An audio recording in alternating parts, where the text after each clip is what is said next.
Hi, my name's Phil. I like talking about politics, and in this video I'd like to share with you a facepalm I enjoyed today. You don't usually enjoy facepalms, do you?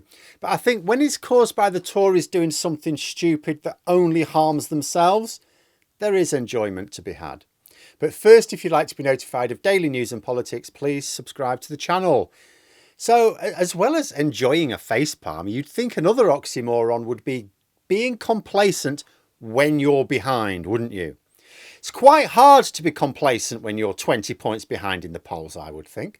Complacency is surely a serious issue for Labour, where the leadership is regularly reminding MPs, staff, supporters that not a single vote has been cast. Ignore the polls. We don't want to throw all the work away.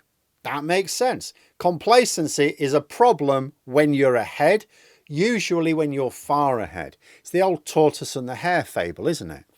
But I was reading an intriguing report in the newspaper, which seemed to give the impression that, if anything, it is the Tories who are being complacent. The reasoning draws on all sorts of spurious parallels, but mostly it's about this 1992 general election.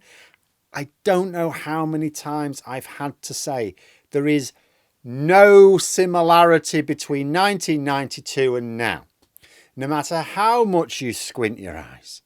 Labour never had a large lead in the polls at any time. They never led on the economy. They never led on the leadership head to head. Yes, the Tories were unpopular, but their leader was not especially disliked, and people believed that the Tories were still going to be better with the economy. But you read this article, and I warn you, it's quite lengthy, and it's just paragraph after paragraph of pure copium. It's trying to set up this idea. If I focus on the 1992, because that's like the worst of them lot, it's trying to set up this idea that Labour in 1992 were in a similar position now, but that John Major turned it all around and triumphed against the odds, that it was down to the public giving their heads a shake in the days leading up to the election and deciding that they just couldn't risk a Labour government, and that the same thing will happen now. It was never this. Yes, there was I remember at the time, I was quite young, but I remember a narrative that Labour were going to win. I remember being disappointed when they didn't. I didn't pay as such close attention to the polls then as I do now. You know, and yes, there were issues identified with polling. There was a little bit, what do they call it, a spiral of silence. So remember, polling back then was very much done face to face. There's no online polling at all. They didn't even really do telephone polling, I don't think. It was very much face to face. And they had a particular issue with respondents because it was face to face, even though it was anonymous, because it's like they felt they couldn't say to a person, I intend to vote Conservative. So yeah, there was a little bit of that, but it was a fairly small impact. Labour didn't have, it's not just that they didn't have a 20-point lead over the Conservatives in leading up to the election. Any Tory MPs, they didn't have a lead at all. Any Tory MPs thinking that they did have either got false memories, which happens. We all have false memories. It happens to the best of us. It's just the way our brains work. Our brains lie to us all the time. Or they just weren't into politics at the time and they've been sucked into this urban myth. Now, first of all, I mean, let's just compare what the poll said then and now. First of all, I'll assume the election is going to be in May, and then I'll assume it's going to be in October, because it's probably one of those two. So let's assume May 1st. That would mean we're just over 2 months away from the election. At the same point in 1992, which was late January because the election was actually held in April, the Conservatives had a 3-point lead. At the same point, the Conservatives had a 3-point lead, not a 20-point deficit. So the incumbent Tory government had a 3-point lead a couple of months before the election and managed against the odds to turn that into an election win. Oh my goodness me. Where's the victory against the odds there? The most you could say of the situation was the contest was tight.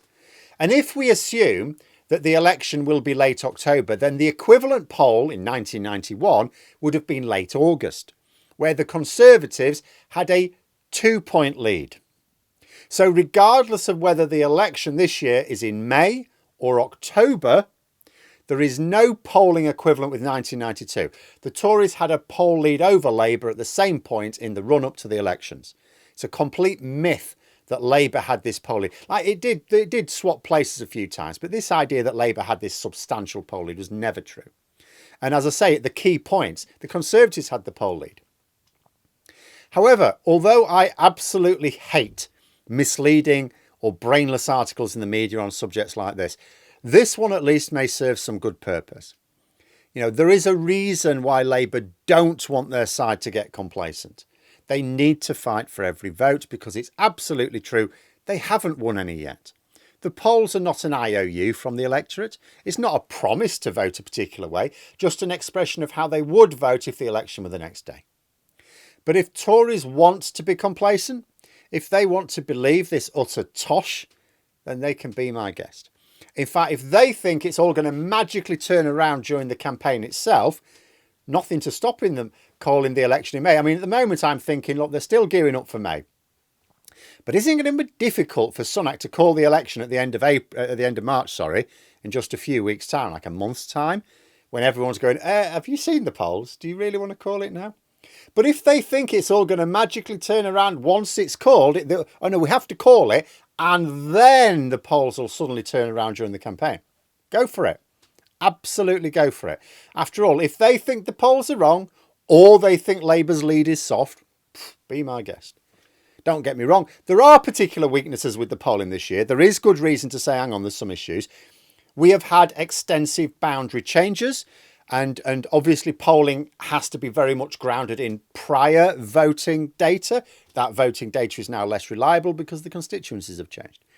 We've had the introduction of voter suppression, particularly in the form of voter ID.